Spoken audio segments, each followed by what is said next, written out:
Welcome to the Google Teacher Tribe podcast, your source for the latest news on Google for education, tips, tricks, and teaching ideas you can use in class tomorrow.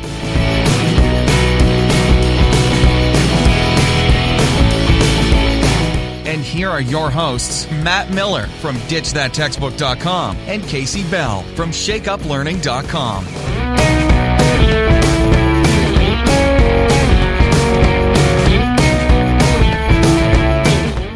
So to kick off today's episode, we had a great suggestion from Nicole Ross in Indiana. She is a first grade teacher.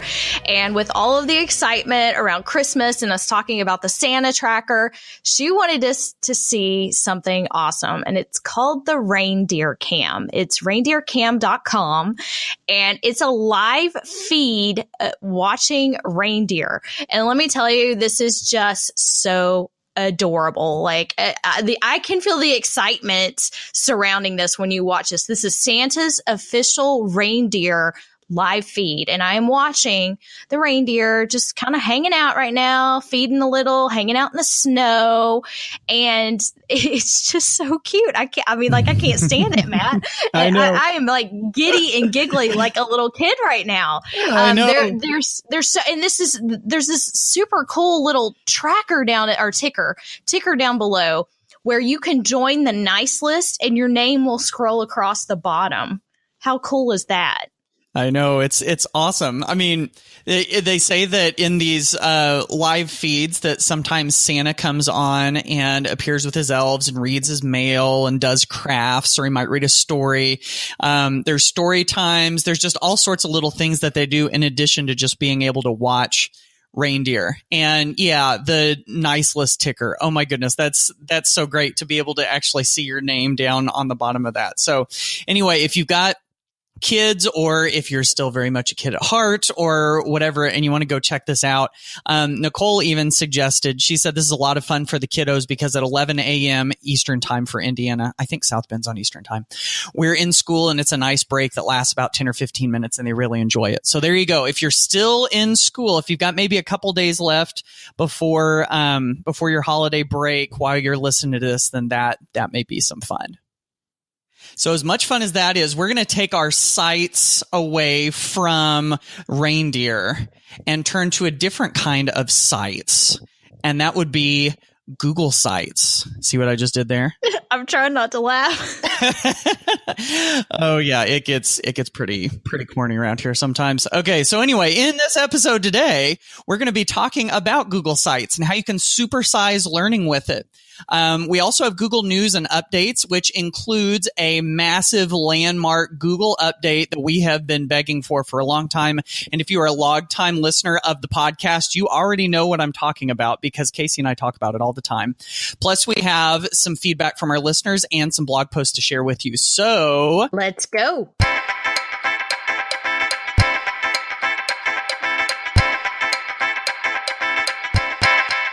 Who's ready for some Google News and Updates? I think this is the favorite segment for many people. I think it's fun just to try to keep up, right, Matt?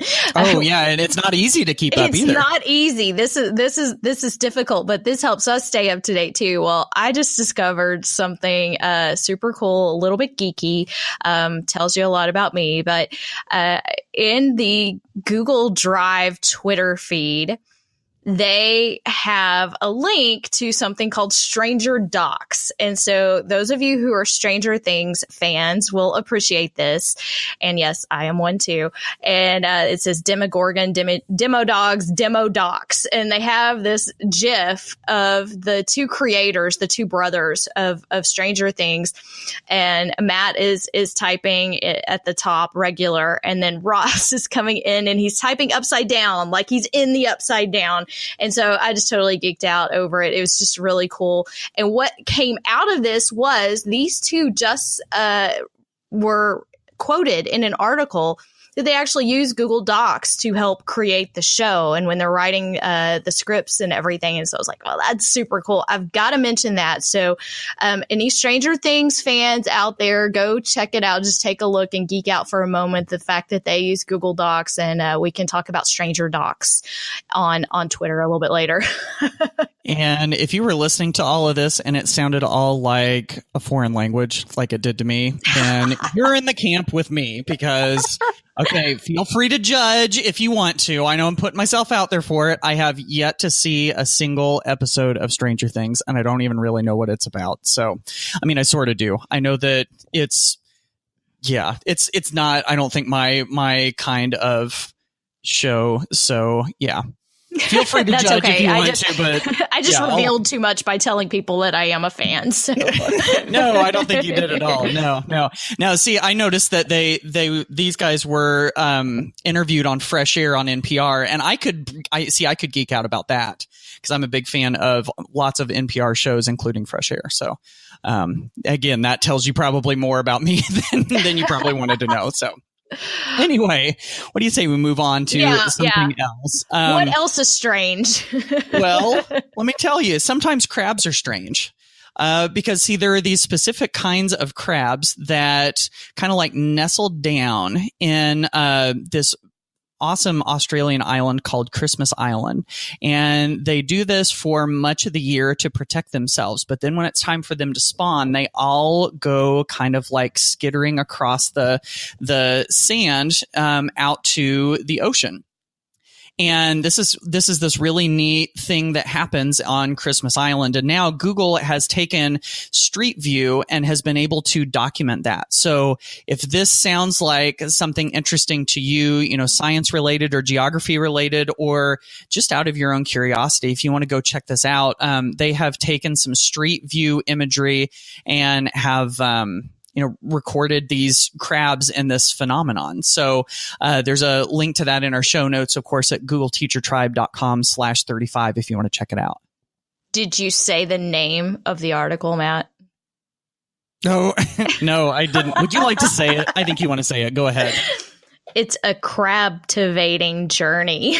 Yes, it is. That's See, right. Google's just as corny as we are. So yes, they are. Totally agree. Yes. Well, if you loved the Reindeer Cam that we mentioned earlier, check out the polar bears that you can now watch live from Google Earth. And so this is a connection back to explore.org. But if you open it up, of course, it's going to open in Google Earth. Don't be fooled like Matt and I were at first. The pictures you see when it first opens up are just the images they've captured. They're not the live version. You have to click play to go live. And so they have this tundra buggy that's out there with a camera. And so you can go scroll around in Street View 360 degrees and see the frozen tundra out here and hope to catch a glimpse of one of the polar bears. So right now I don't see one, but I think it's still pretty cool. It's kind of like watching the eagle's nest and when you get to see them and keeping an eye on it. So if you want to continue the wintry fun, you can go check that out as well. Yeah, that's pretty neat. I was just watching a polar bear a minute ago, kind of like walking around and standing up on 2 feet and on the highlights from that feed. So it's pretty neat stuff what we can do with live feeds. We can see reindeer, we can see polar bears, and it goes on and on. So another quick update we wanted to tell you about was this one has to do with templates in docs, sheets, and slides. So Google is regularly adding to their template gallery of pre-created slides and docs and sheets and other things that they've already created them kind of like a template, obviously, so that you don't have to do all of the work and create things from scratch. And so they've just added some new ones. There are some new project management templates in Sheets. And they've got some sales ones. I don't know if sales ones totally fit in the education space and human resources and freelancer engagement. But anyway, if you haven't, even if those don't totally fit you, this may be the little gentle nudge that you need to go check out what templates are out there. So if you just go to sheets.google.com or Docs or Slides, and then they've got all of these templates up there. So there may be something in one of those templates that can save you some time. Those templates are really nice. I think a lot of people kind of skip over those homepages. I know I do, and I kind of forget to go back. So yeah, definitely go back and check that out. And I love the fact that they're making those available in other languages now as well. But I have a bigger update to share. I'm gonna trump that. You get the good one. No pun intended. We have a big update to Google Sites. It was actually kind of funny because someone was tweeting us. It was Monica Spillman that yes, I remember that. Yeah, that's right. Right before this was announced, she's like, does it work now? And I was like, I don't think so. And it still said embed, but we now have the ability to add true embed code in Google Sites. Hooray! Yay.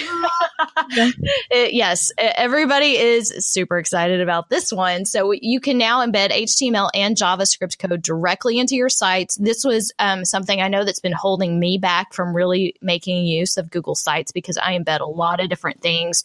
We just mentioned just a few weeks ago sort of a workaround to embed a Twitter feed. Well, we don't even need that anymore, because we can do this now directly. And I have already tested it a couple of times, embedding like a Padlet wall and things like that. So this just really opens up the door for many more uses of the new Google Sites, which is beautiful, but it has been missing some of the really important features that a lot of us love. Yeah. And if you've ever done any embed code with anything else, it works just like that. I mean, basically you drag the embed little icon onto the screen. You can resize it to make it the size that you want, and then you just paste your code. And if you've never done any embedding before, really, if you kind of poke around and play around with it, it's really just as simple as finding a place on a website where you want to get some content. And if they have a button that says embed, you just copy that code and then paste it into the place where it says embed in Google Sites. And it's really just that easy.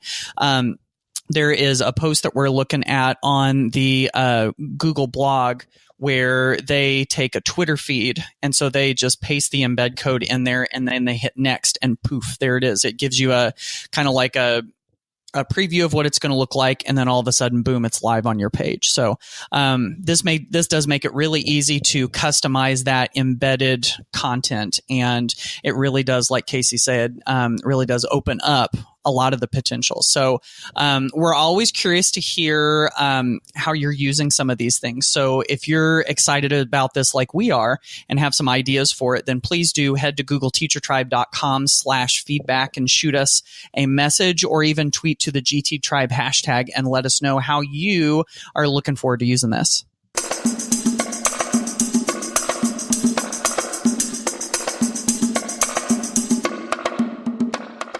Well, since we just had this huge news update about being able to embed HTML into Google Sites, Kasey and I thought this would be the perfect opportunity to talk about how you can supersize learning with Google Sites and different things that we can do with using sites and being able to create our own websites. And just having tools like this and other free website creators is really sort of a huge thing if you think about it, because it's not that long ago where you had to hire somebody who had some very specific skills. Now I'm thinking of Liam Neeson in Taken. I do have a very specific set of skills, or whatever it was he said. Anyway, sorry, random tangent there. But you did have to hire somebody like that, not Liam Neeson, but somebody who knew how to do web design, and it would cost some money.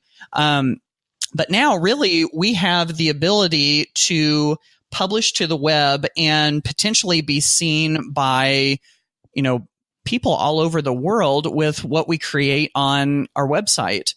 And so really it's taken a lot of the middleman out when it comes to creating a website. Or if you had a message before where you wanted to get it out to lots of people, you might have needed to find a newspaper editor or a magazine or a TV station that would air you. But now, really, we have access to all of that. And Google Sites is the kind of tool that really gives us that access, I think.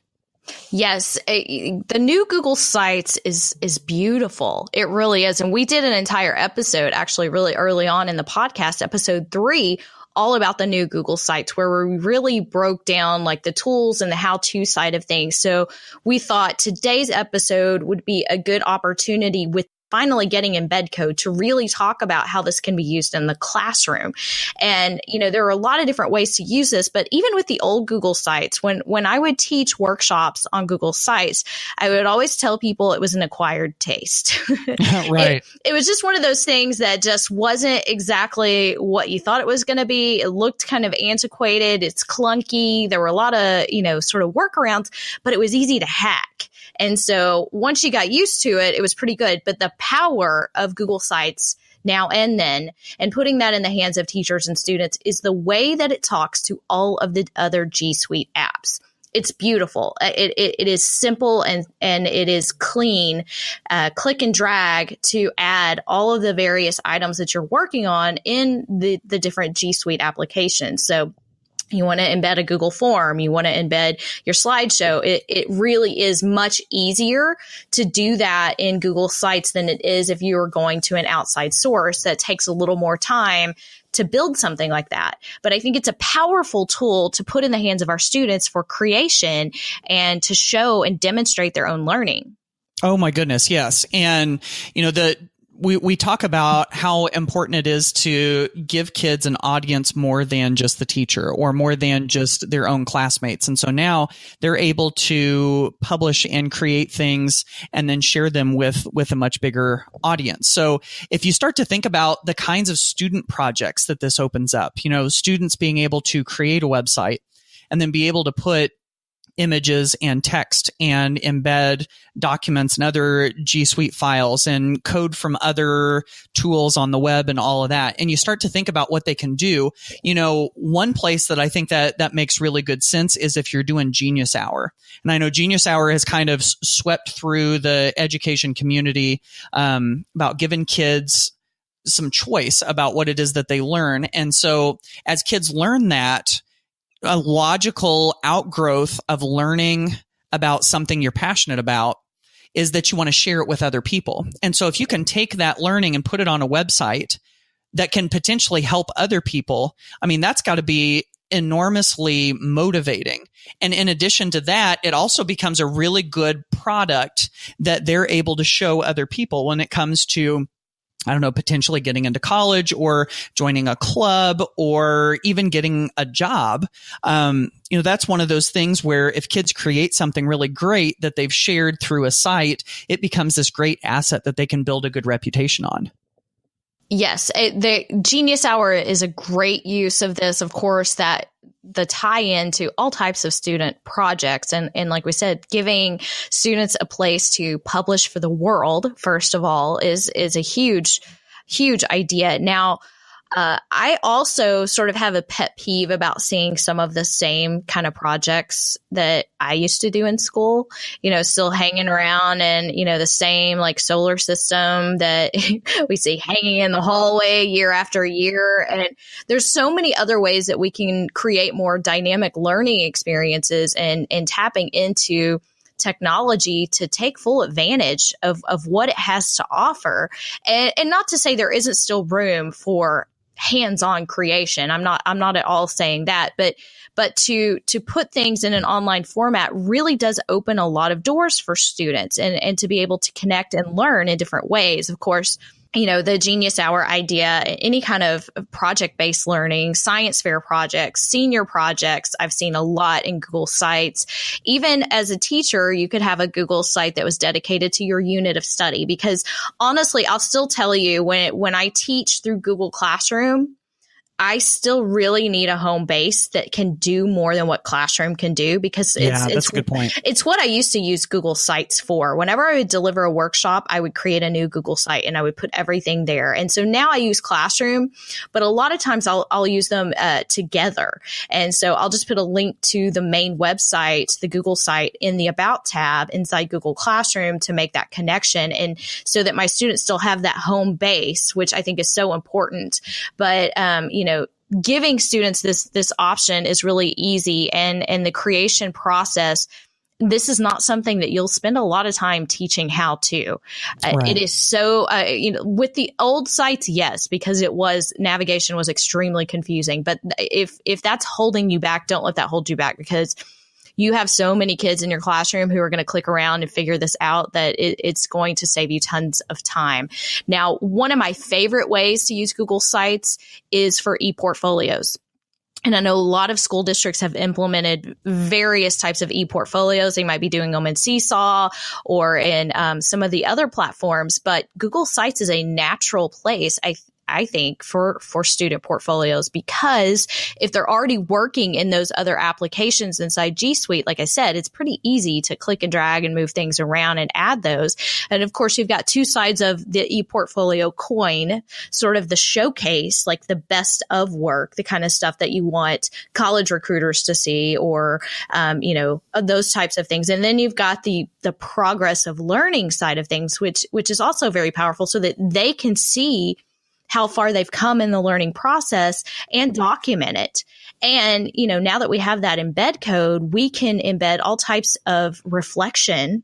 I'm thinking Flipgrid, right? How powerful a tool that we have in Flipgrid and all of the various other tools that we really, in the new sites, you kind of had to link, or you could do this little iframe thing and it was ugly. It wasn't pretty. The one thing I'm still really upset that is not good yet is commenting.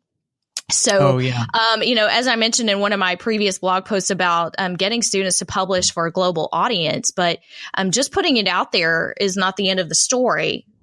They don't know anybody else is looking at it if they don't leave a comment, right? And so that is one of the pieces that I am begging Google for. Do you hear me, Google? I'm begging you. I'm begging you to make that an easier process, because right now it's just not. And I even got that question the other day. It's just not something that we can do. Another question that I received on Twitter actually this morning was from Caleb Paul, and he wants to use Google Sites, but he doesn't have G Suite for Education. So it is a bit of a conundrum. I don't know if anybody else is listening to this podcast and you don't have access to G Suite for EDU, but that does make things more difficult.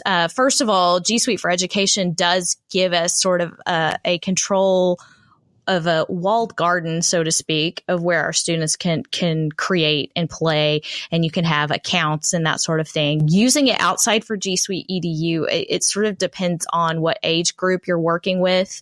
I would say if they were under 13 to begin with, I probably wouldn't go that route.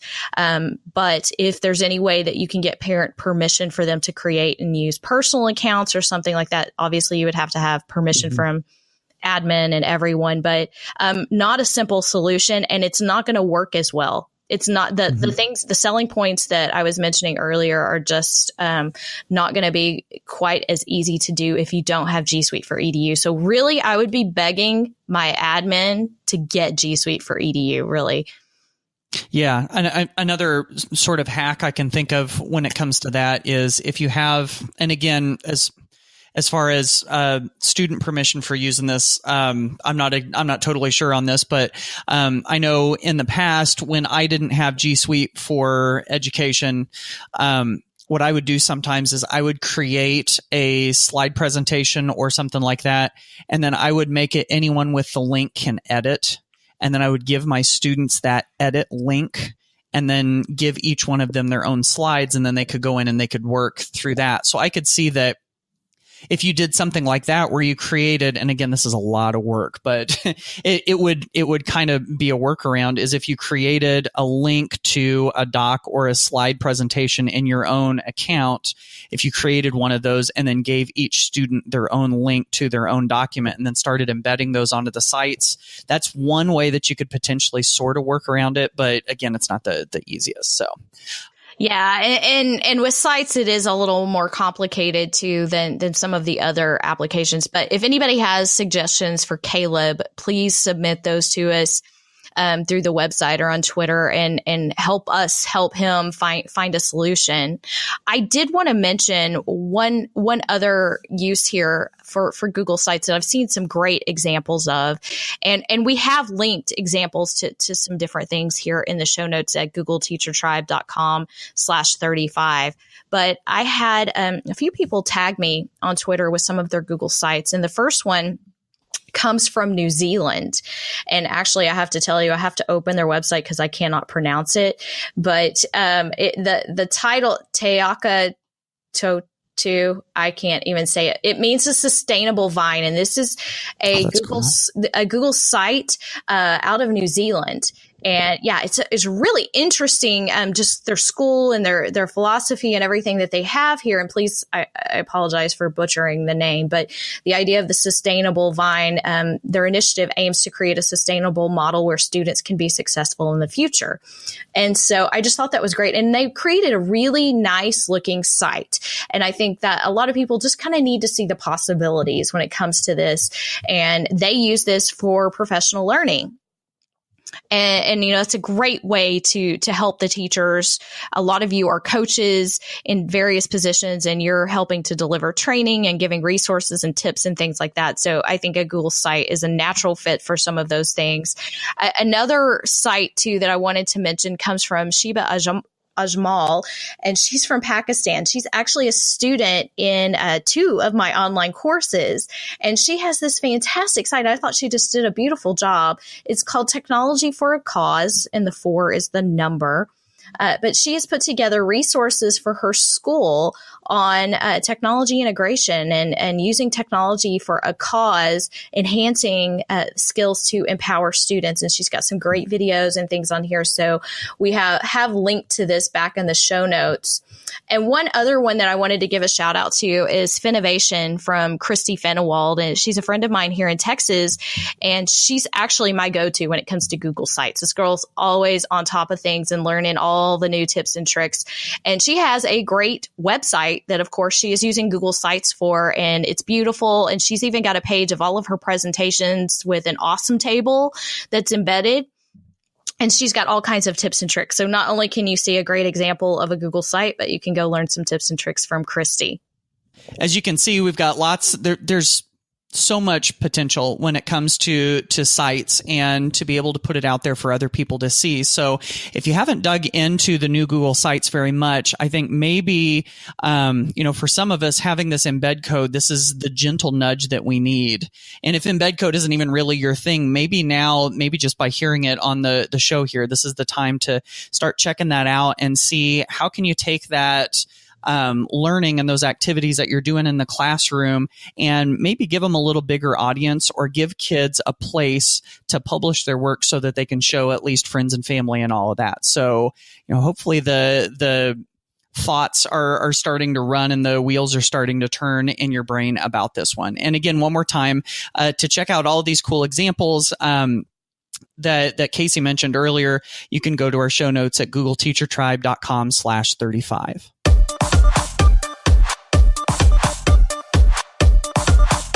The Google Teacher Tribe podcast is a proud member of the Education Podcast Network. The Education Podcast Network. Podcasts for educators, podcasts by educators. For more great education podcasts, go to edupodcastnetwork.com.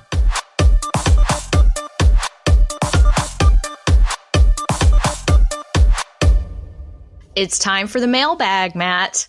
I know. I love this. We always get the best stuff from our listeners. We do. And we had such a hard time trying to figure out which ones to pick for this episode. Thank you guys so much for submitting the voicemails and sending us emails and tagging us on Twitter. Tons of great questions coming in. Unfortunately, we do not have time to answer everything, but we have some great questions that we want to share with you and some feedback. But before we do that, Matt and I really just want to take a moment to thank all of the people who mentioned us during the 12 days of Twitter. The podcast got so many great reviews that everybody was just supporting us, and we greatly appreciate that and all of the love that we were receiving on social media.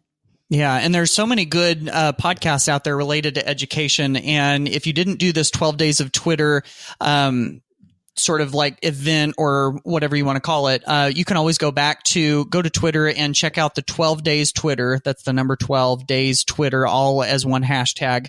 And you can go find a lot of the great podcasts and the other resources that people suggested. It was really a great way to find things. And we are so deeply humbled and grateful for all of the mentions of the Google Teacher Tribe podcast during that.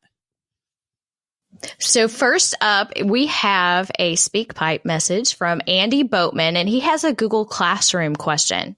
Take it away, Andy. Hello, Matt and Kasey. This is Andy Boatman in Oklahoma. I was wondering if it's possible to have an assignment in Google Classroom, but I messed up and needed to update it, but I already gave each student a copy. And then when the student opens it, the updated version does not. Is there a way to do that without deleting the assignment and having to recreate the whole thing? Thank you very much. So, Andy, this is a question that Matt and I answer actually pretty frequently. And unfortunately, I do not have an answer I think that will make you very happy. So when you use the make a copy feature inside Google Classroom, there is no way to go back and magically edit all of those copies at once. And if you think about it, it kind of makes sense in terms of how the system would work. So once you create that assignment where you have made a copy for each student, if there was a mistake or you needed to change the template in some way, unfortunately, you really just have to go delete the assignment and start over, which I actually did this the other day during a workshop because it was something that I forgot to do. But Matt had a little bit of an idea that might be useful. Yeah, there's a little hack that you could use where if you've already assigned an assignment in Google Classroom and made a copy for all the students, I think of it kind of like sending emails. Like once an email is sent, then there's generally no bringing it back and it's kind of too late. But what I was thinking was what you could do is update the file the way that you want the students to have it, especially if it's a doc, because docs are so easy to highlight everything. And give students a link to that file where they can only view it. So it'd be like anyone with the link can view. And so they go in there and they could just highlight everything that's there, copy and go over to their own document, highlight everything in their document and paste. So basically they're copying it out of your document, pasting it into their own documents. And depending on the abilities of your students, that could be something that could, literally take like 30 seconds or less to get everybody the most updated version. So if you don't want to delete the assignment and start over from scratch, that's one hack I think that could potentially work. And they could practice their copy and paste skills. Exactly. That's right. So, all right. So our next one, this one comes all the way from Israel, and this is from Zohar Kaplan. And the message says, love your podcast. Try passing on the tips and knowledge I get listening to you to the teachers in our schools. And it says, we use Google Drive on a regular basis to share different files and data.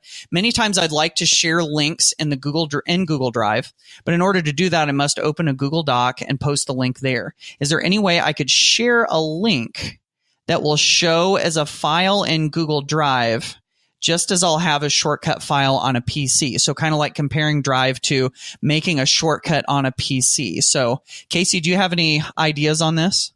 Not in Drive. And, a lot of people have asked that. I think it would be sort of a useful tool. Maybe there is some sort of hack or extension out there that does something like that. But I am thinking about the Google Keep extension and how that might be useful here so that you could still add things to Google Keep and share them out. Or if you're using Google Classroom, you could even use the Google Classroom extension and push out links there.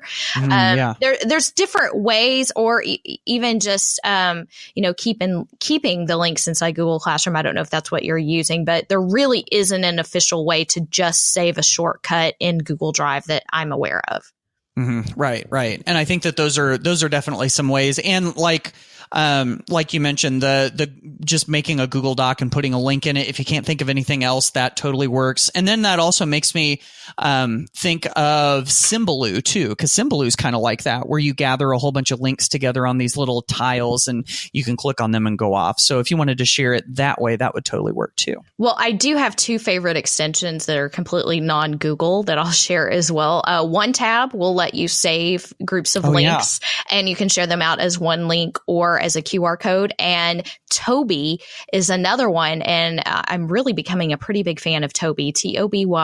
And you can click and drag to create collections of links and share those out as well. It's a pretty nice little interface. And like one tab, it will open every time you open Google Chrome.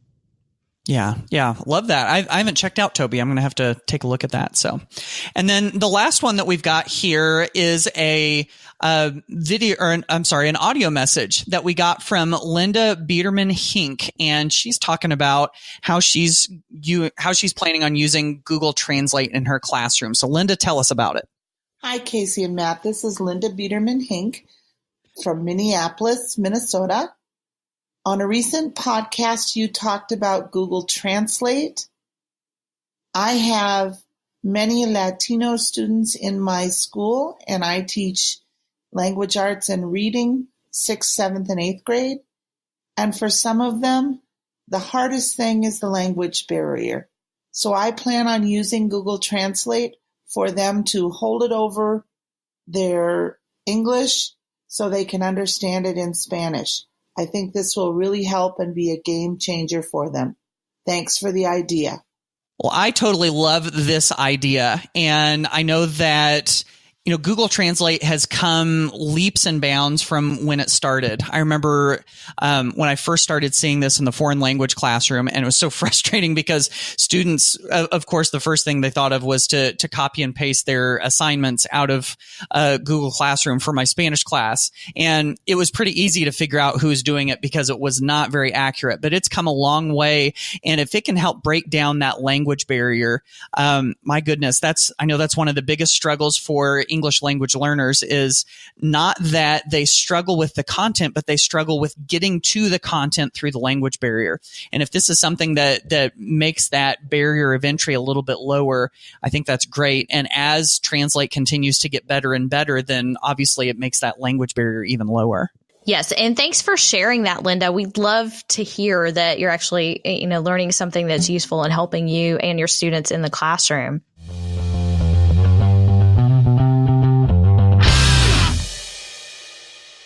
So let's check out some stuff on the blogs. And I wanted to start out with a post that I just recently published called Using Kahoot and Others the Way Your Brain Craves. And I have been on this big kick of how you can do brain-friendly learning. Like, what have we learned about the brain through cognitive science and all of these studies and how it can come into the classroom? And there are some little adjustments that we can make to the way that we teach and the way that we use technology in the classroom that makes learning even stickier in the brain. And so one of my favorite examples of it actually does have to do with Kahoot, where if you're doing a Kahoot quiz or asking questions, and once a question is done, if you see that students have struggled on it, a lot of times teachers will stop and use that as an opportunity to explain the question over.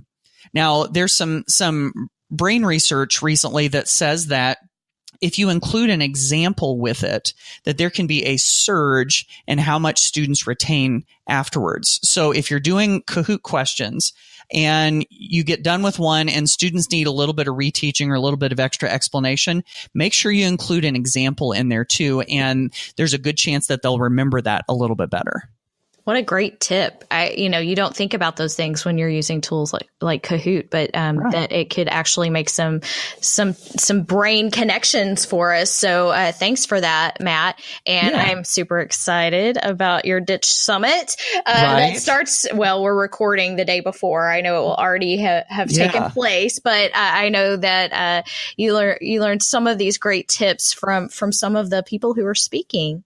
In fact, the one that I was just talking about, that comes from some some stuff that I've read from Dr. Pooja Agarwal, who is one of my presenters. She's a cognitive scientist who has worked in the K-12 world. And so, yeah, she's going to be talking about this very same stuff. So if you're interested in checking this out, my free online conference during the month of December, definitely head to ditchsummit.com to check that out. Yeah, you don't want to miss that. You don't want to miss that free opportunity. I have a quick tip to share that I just published on the blog. So this just really blew my mind, y'all. There are some tips and tricks out there, and I do not know them all. I promise you, I do not. But what? Yeah, right. But my friend, the brilliant Tony Vincent, put out a post, and of course, in his great little info pic style, he was sharing some of the URL hacks that you can do in G Suite. And, I've been talking the praises of the Force a Copy for years, right? And so when you go into the URL of the link to your doc, sheet, slide, whatever it is, you would change the word edit to the word copy. And then you could copy and paste and put that somewhere else. And it's going to prompt that user to make a copy. Well, there's a big problem with that method and the fact that it's blind. So when you see that make a copy, you have no idea what you're making a copy of. And so that drives some of us crazy, so a couple of people on this podcast. And so, we'll hack it and try to view it first before we decide if we want the copy. But, templates make things easier. So instead of forcing a copy, change that edit to template/preview. And when you do, a viewing window will open up with a magic button that says use template. And all you do is click on that little button and it will make a copy, except it's not the really make a copy, and it doesn't name it make a copy of. It's just like it's a regular template. And so I'm changing the way that I share all of my things on my site. But full disclosure here, I published the post and then went to go present at a conference and kept getting notifications of request to view that fill up my inbox. And I realized that I forgot to share what I had just changed to a template. So it was still private. So just keep in mind, sharing still applies. And so, yeah, the thing that I was preaching about, so to speak, I actually didn't do myself, but my apologies for that. I fixed it and we'll be sharing things this way. Now, one other catch too, it doesn't seem to work well on mobile, just FYI. I love this. This is going to make things really easy. And if you want to see what it looks like, we have a link to Kasey's blog post where she has a little animated image that shows you exactly how it's supposed to look. And of course, you can find that at googleteachertribe.com/35.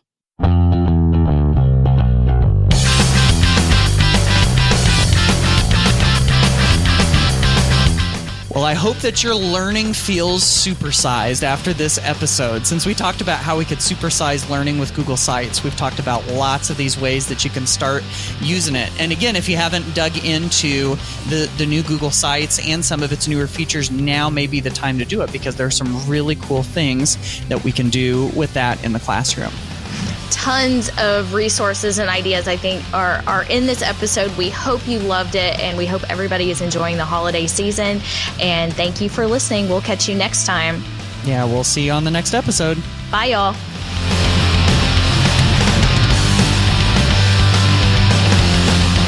Thanks for listening to the Google Teacher Tribe podcast. Keep up with every new episode by subscribing on iTunes, Google Play, or Stitcher, and by visiting googleteachertribe.com. Get in on the conversation on Twitter by using the hashtag GTTribe. Until next time, keep harnessing the G Suite power, and may the Googles be with you.